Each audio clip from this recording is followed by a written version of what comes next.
Hello, everyone. We are live. Thank you for joining me. I'm just going to add, if I could, get some LinkedIn in here.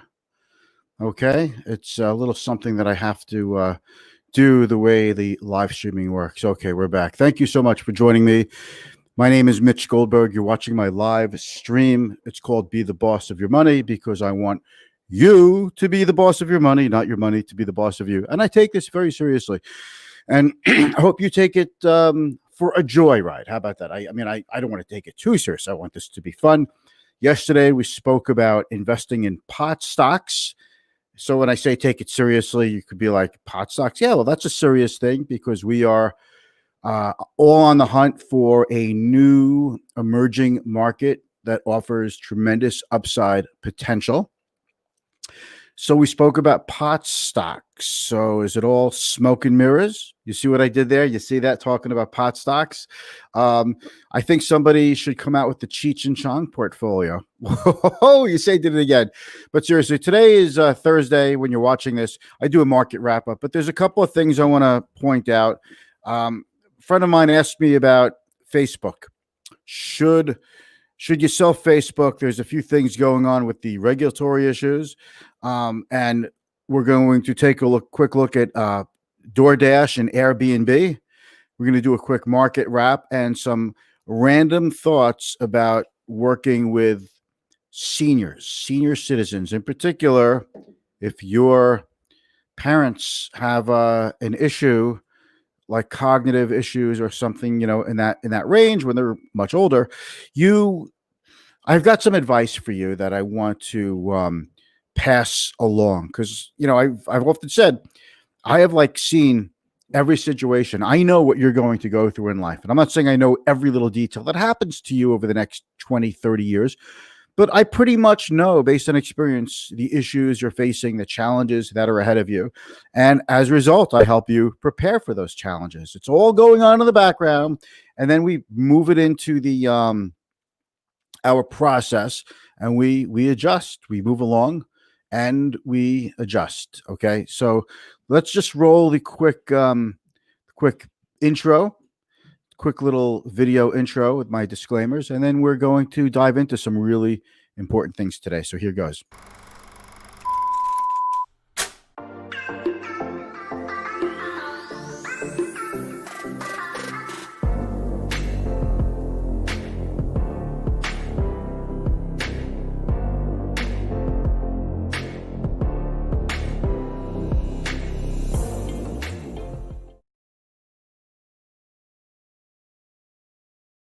So nice to see you. Thank you very much for joining me. I want to make sure we are all good on the live stream. You see that? I'm actually playing it back now and we just kick in the studio. All right.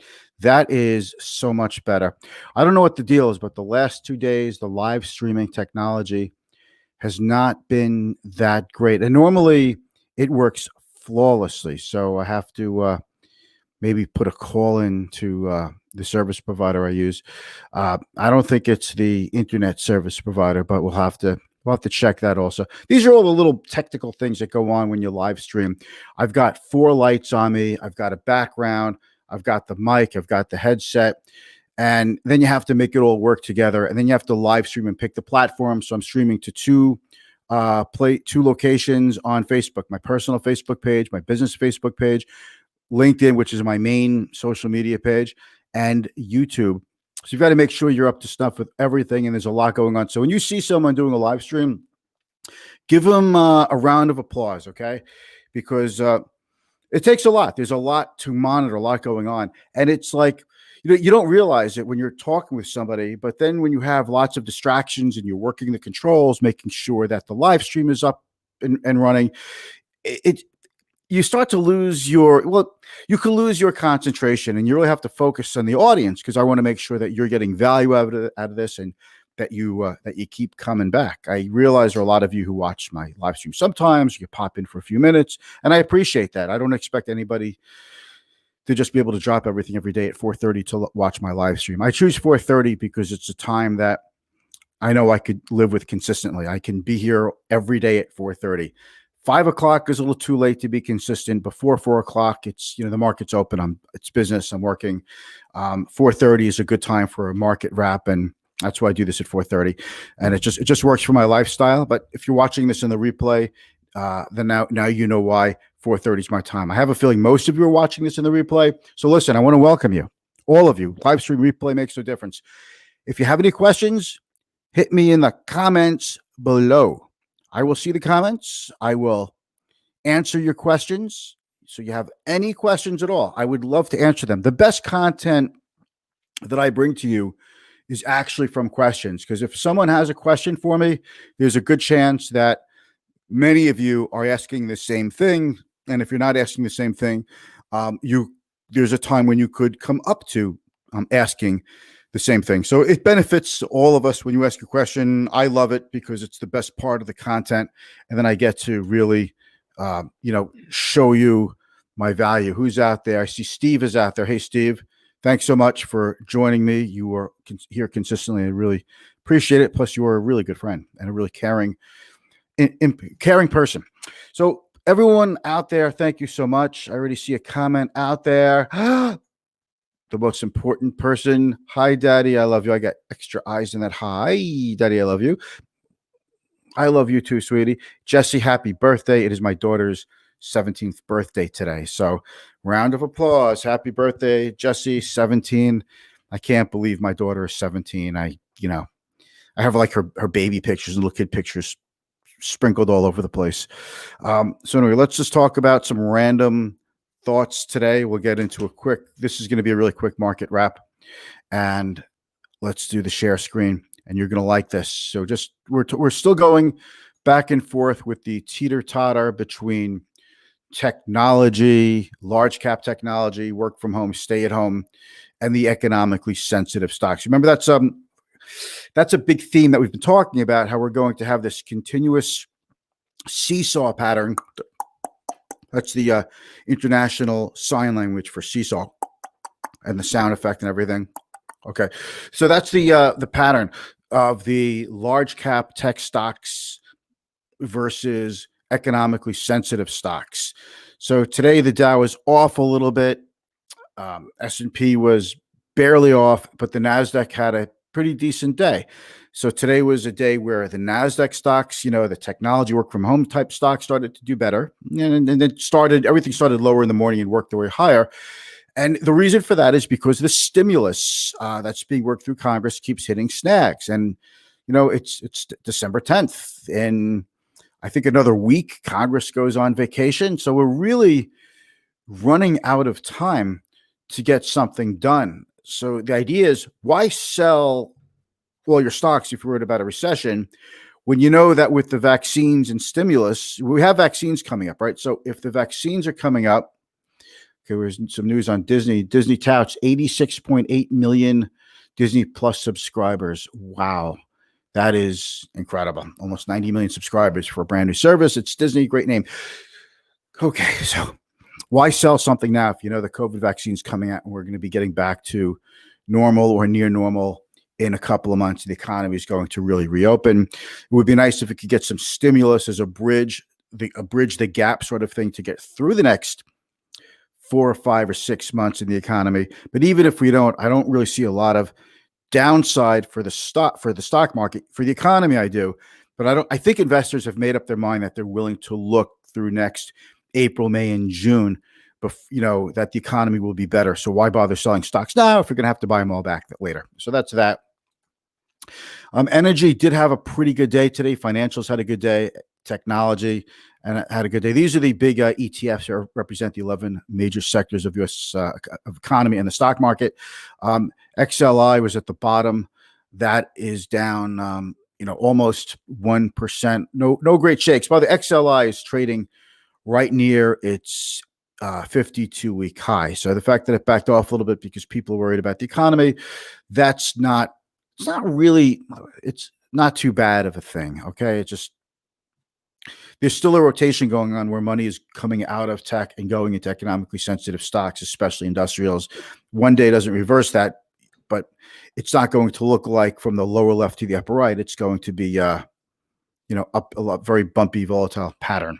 Last thing, let's talk about DoorDash, Airbnb. So DoorDash just came out. It was as high. I don't know if you could see that, but it went to as high as 195. It closed out today at 186, 184 and a half in the aftermarket. I'm actually pretty impressed with how well the Dash is holding up. Something like what, a $90 billion market cap. DoorDash is the bullish side of DoorDash is it's not about food delivery. Even though they have of the big three, Uber Eats, DoorDash, Grubhub, DoorDash has about 50% of the population of the business, of its order by app food business. Okay, but there's more to it than there's more to it than just food. DoorDash is basically the get it for me now company, where you could send them to the drugstore. I wouldn't be surprised if I don't know if you can yet, but I wouldn't be surprised if they'll run to Home Depot or Lowe's for you. Hey, I'm painting. I need 2 more cans of paint. I've got to put everything down and go there. Just heat the DoorDash up and they'll bring you the paint over within 20 minutes or less, half hour. So DoorDash it's more of a personal delivery company that could deliver virtually anything to consumers. So I think DoorDash is, that's the bullish sign for it. It's a growth industry. They have something like, it's a very fragmented industry, the restaurant industry, and they only service a little part of it so far, believe it or not. And then you've got Airbnb, the bullish case for Airbnb. Stock was as high as 165. It's trading at 148 for a long time for the day. Then it dropped to about 144, but still holding up 13 cents in aftermarket trading. Airbnb is just, you know what Airbnb is. It took, decades for the big hotel chains to reach, millions of rooms, and Airbnb did it in a very quick amount of time without even owning any assets. And, if the hotel industry was so great, there would not have been a room for an Airbnb, but they capitalized on it. They're in over, I think, like 200 countries. I watched the CEO today for a little while on CNBC in an interview, and he's an amazing guy. I mean, this guy must work 25 hours a day. It's really incredible. I think the amazing thing about DoorDash, Airbnb, and I think this in a way goes for Robinhood also, is that when the stuff hit the fan with the pandemic, these companies were able to scale up. And that, I think, is the amazing thing with an Airbnb, with a DoorDash, with companies like a Robinhood. They were able to scale up immediately with virtually unlimited technological ability. And that, to me, is what's amazing, is the management of these firms has been able to capitalize on the demand. And most of us, if they did have any struggles, I don't think any of us would really know with Airbnb or DoorDash. Basically, with DoorDash, whatever you want. We're my household, we are like major DoorDashers. Well, we're not DoorDashers, we're DoorDash users. A Dasher is someone who actually works as a delivery person, right? A Dasher. So that, to me, is the amazing thing, is how these companies were able to scale up so quickly, especially DoorDash, to meet the incredible demand on them. And it was like, no problem. It's just they made it look easy. It's just amazing the job that management of these companies did. Airbnb's revenues are not quite what they were a year ago, but that's because of the pandemic, but they are rebounding, and so that's a good thing. Robinhood has had a number of technological problems. Their trading app went down a couple of times, leaving people very, very upset. So those are a couple of things there, but they have been able to scale. And Robinhood, by the way, is going public. They chose Goldman Sachs as their underwriter to handle the IPO. But I think the amazing thing with Robinhood is not so much that it's not just about the free commissions, which is incredible. I mean, there are some issues. Robinhood is making money based on payment for order flow. So it's not like they're making nothing. It's not just some altruistic company that is out here as a not-for-profit company. They are a company that's out to make a buck like everybody else, but they're providing a great service. They did the fractional shares, which is just like the ultimate level playing field thing. So you could put $50 or $100 into Amazon as opposed to buying one share for over $3,000. So that brings in a lot of people. So having said that, the amazing thing about Robinhood is that, think of it this way. In the late 90s, a lot of new investors came into the market, and the buzzword was the stock market has been democratized by E-Trade, by a company called MyDiscountBroker.com, by Brown and Company. These are companies that aren't even around anymore, but they were some of the first online companies to offer you, trading online. There was Ameritrade, which eventually became TD Ameritrade. E-Trade, there were a few others, but they scaled up and millions of people use them. But Robinhood has been able to provide massive scale, even more so than anyone else before. So with their scale to bring on the amount of new customers and the amount of volume they brought in, that to me is really the marvel of Robinhood. Okay. So we've got a couple of people out there. Let's take a look. Hi, Daddy, love you. That was funny. Really funny, Mark. Thank you very much. I guess you've been putting some time in the gym talking to me like that, huh? Hey, Mark, great to see you. Adobe earnings, I haven't seen them yet. I'll keep an eye out for them. Have they come out yet? I haven't seen the announcement. I have all kinds of notifications on my screen. I haven't seen it. I'll just type something in over here, and I'll keep an eye on it. But I know you're into the Adobe, and that's cool. Adobe is flat in aftermarket trading right now. Andrew is out there. Any good lithium battery companies out there? Look, there's a whole bunch of lithium battery companies. Plus, you could use the ETF called LIT. Okay. See this? Okay. It's for my daughter. Yeah, there's an ETF called lithium, LIT. You can take a look at that if you just want to pure play on the actual element of lithium. And there are a number of Cup Ballard, Plug, PLUG. There's a few out there, and there's always more coming out. But it looks like Tesla is actually the main play for battery technology. It's like ESG, it's battery, it's supercars, it's all kinds of really great things. Mike is out there. Hi, Mitchell, proud daddy.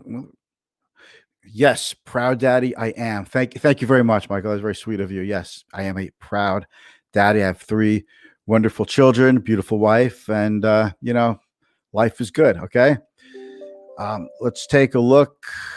Adobe, yes, we got you there, Mark. And Andrew, why is PFE Pfizer, who's going to save the world, not trading like Dash, who delivers food? Listen, Andrew, that is a great question. Why isn't Pfizer a double when they've created a vaccine to save the world?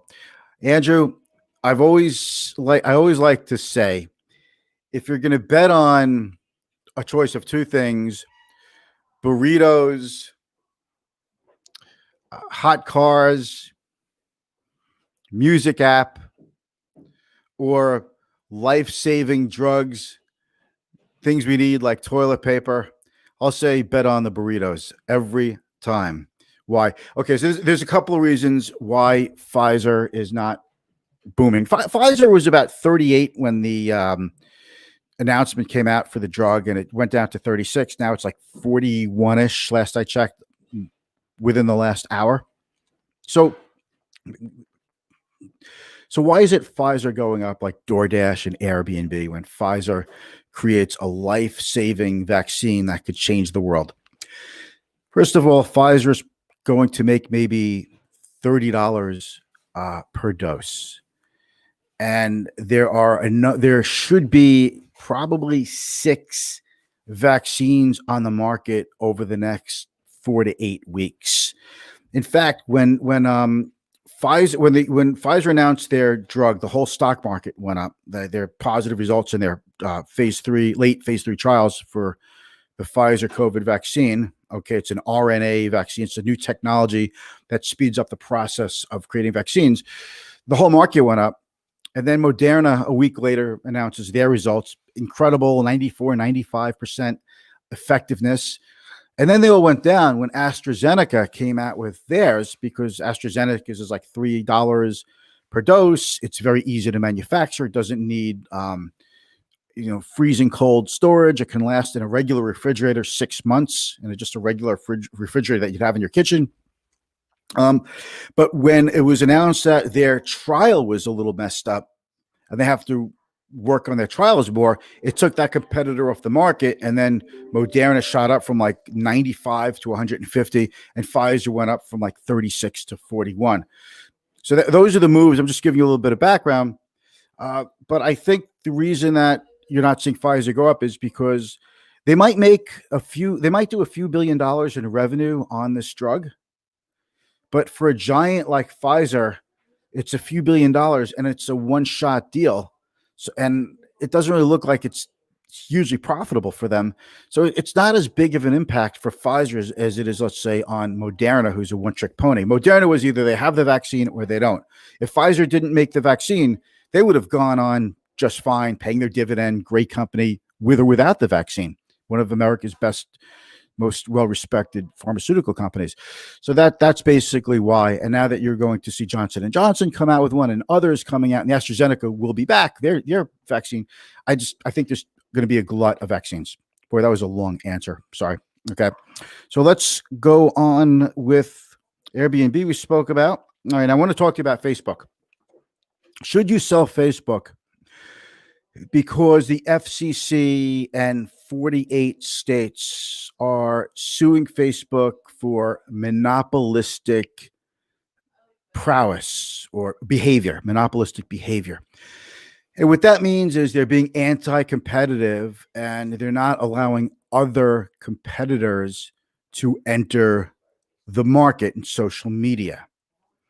And you take a look, though, well, Facebook's argument is, what about TikTok with 700 million global users? Over 100 million users in the US and growing. TikTok's a lot of fun, by the way. I don't know if you've been on the app or not. It is a lot of fun. And one of my kids is on TikTok with over 5,000 followers already, and it's just like, wow, it's just an enjoyable thing. There's also Snap, which is a pretty big competitor, and there is also Twitter. So there are a number of competitors. So Facebook is saying, look, the FCC approved our purchase of WhatsApp and approved the purchase of Instagram. I remember when Facebook made that buy of Instagram, it was right before they were about to go public. Investors, it was all over the media, were furious. This 20-something kid with the hoodie decided to run out and spend $1 billion just before they went public. And people like, that is such bad corporate governance. They shouldn't have spent that kind of money. They should have waited till they went public. This is going to be a shareholder-owned company. So he snuck that win in right before the finish line to go in public.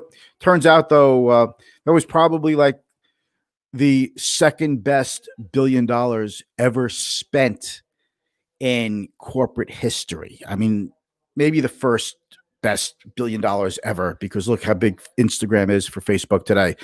The first or second, the other best one, I think, Google bought YouTube. I think it was more than $1 billion. It may have been a few $1 billion, but they got YouTube for a song and a dance at that time. And you see how big YouTube is. I mean, the biggest search engine today is Google and YouTube, right? Those are the top 1 and 2 biggest search engines in the world. So, getting back on track, should you sell Facebook? My answer is, I'm not selling Facebook for anybody. I'm not telling people to sell Facebook because of this FCC in 48 states. Now, you could say Facebook has too much power. They know too much about their customers. It's the Death Star in the social media business. But, these companies are always one new app away from extinction, from people moving to another app. That's the big thing in technology. That's always a risk, is obsolescence. So I maybe there'll be some fines, there'll be some headline risk for the stock. Maybe if the company does have to break up, what kind of money are they going to get for these assets? I mean, maybe, you could lose money on Facebook, but you could gain it back on owning a piece of Instagram or WhatsApp. So the point is this: if you want to sell Facebook and you've got a big profit in the stock, you have to go by your personal finance. If the stock was to go back down, would that hurt you financially? Would you be disappointed? Would it ruin your plans, your financial plans for your future, to obtaining future goals? If that's the case, then you should sell Facebook. But I like to let personal finance, personal. I like to let personal finance guide my decisions, and I like it especially to guide my decisions that I make on behalf of a client. You see, my financial decisions that I make on behalf of a client are informed by their own unique personal finance situation. So you have to look at your personal finance situation. Now, if you're a results oriented investor and you bought Facebook to make a profit, you've got a big profit, there's nothing wrong with taking a profit and going home happy. Maybe you could sell part of the Facebook stock, maybe sell 10% and put a trailing stop loss order for another 10 or 20 or 30% of your position. There's a lot of ways to sell it. But I think the important thing is you should know your strategy to sell it, be results driven or process driven or personal finance driven. These are things you should know now so that you could make the decision that's right for you, as opposed to sitting there and wondering if you should sell Facebook because of this FCC litigation. I don't know if they're going to break up or how this FCC litigation is going to work out a year from now. There's a lot of risk betting on litigation. You never know. So you never know how a jury's going to rule. You never know how a judge is going to rule. You really never know. So make this based on your personal finances, as opposed to trying to think that you have some kind of crystal ball or someone else has a crystal ball to tell you what the future holds. Okay. So the last thing, or two more things to talk about. Oh, you know what? I was worried that I had nothing to talk about. Well, there's actually one more thing to talk about. I was worried that I didn't have enough to talk about today. We're already almost up to a half hour. This is one of the most important things that I think I could share with you as a professional financial advisor in the world of making finance personal. Okay. Personal finance is personal. If you have an aging relative, a parent who needs help, and you are starting to see cognitive issues, and you're starting to see, your aging parent not being so great with taking their medications, for example, not being able to take care of themselves, I want to give you a quick strategy in what to do, because a lot of people think, oh, mom or dad has some cognitive impairments. Let's run to the neurologist and get an MRI with contrast. Let's run to a psychiatrist. Maybe there's depression, or let's check them out that way. And then what happens is you start putting together this hodgepodge of a plan. Well, this neurologist said you could try this medication. The psychiatrist said you could try that. The other doctor said you could do this. The primary care doctor has them on this medication and that medication already. And you wind up wasting very valuable time, and you wind up putting your loved one, your parents, in a position of not really getting help, because you're just slapping stuff together. You're slapping it together. What you really need to do is use a gerontologist. That is a kind of doctor that works with seniors, that specializes in seniors. It's more than just a primary care physician. The gerontologist will put together the plan. The gerontologist will decide which kind of neurologist you should go to. If your parent should go to the gerontologist will decide if your parents need to be seen by a neurologist and what kind of test that you should have. Don't just think, oh, you know what you're doing, and say, oh, they need an MRI. They need the test. They're going to give them this, the mini cognitive test, or all these tests that a gerontologist should give them. The idea is you want a plan. You don't want to just get the results of an MRI, get the results of some other test, of a blood test, and try to decide what to do with the results. Because a neurologist is not someone who oversees your parents' care. They'll take an MRI or a scan. They'll give you the results, but they're on to the next patient. It's like an orthopedic. You break a finger, they fix your finger. They're not involved with your care anymore. They're on to the next patient. It's the same thing with a neurologist. What you need for your aging parents is a gerontologist who will put all the tests together, who will create a health plan, a process for your parent or parents, and they will choose the medications, the tests that are needed. They'll put all the tests together to come up with the plan. They'll evaluate your parent properly. They'll diagnose your parent. You can't just say, Alzheimer's or dementia. I mean, there's lots and lots of different kinds of dementia, and Alzheimer's is just one of those. And there's more than one kind of Alzheimer's disease. So the idea is what you need to do, go to the gerontologist. They create the plan. They put all of this together. They decide which tests you need. They decide how to diagnose you. They keep up with your plan in case a change is needed, and they monitor, and then they adjust, and they monitor again. That's the best piece of advice that I could give to anybody who is struggling with how to help their aging parent who is demonstrating a cognitive impairment or decline. I want to thank you so much for joining me today. It means a lot to me. And I will be back on Monday with an all new live episode. I'll see you then. Have a nice weekend.